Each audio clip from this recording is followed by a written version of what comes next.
गिरणी कामगारांच्या घरांसाठी संयुक्त लढा समितीची आझाद मैदानामध्ये सभा। तुम्हाला न्याय मिळवून दिल्याशिवाय राहणार नाही, वचन देतो, उद्धव ठाकरेंचं गिरणी कामगारांना आश्वासन।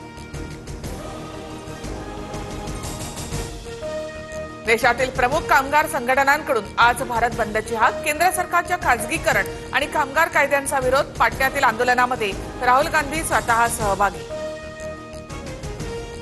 गुजरातमध्ये महिसागर नदीवरील पूल कोसळून दुर्घटना। पुलावरून 5 वाहनं नदीमध्ये कोसळून 10 जणांचा मृत्यू। वडोदरा आणंदला जोडणारा रस्ता बंद।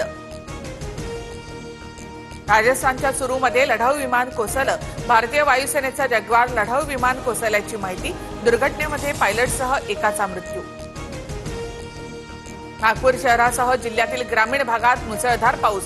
मनीषनगर ते बेलतरोडी परिसरामधील पुलावर मोठ्या प्रमाणामध्ये पाणी। नागपुरातील हुडकेश्वर परिसरात नागरिकांचा रेस्क्यू। मुख्यमंत्र्यांकडून नागपूर शहरासह जिल्ह्यातील पावसाच्या स्थितीचा आढावा। एनडीआरएफ आणि एसडीआरएफच्या टीम सज्ज।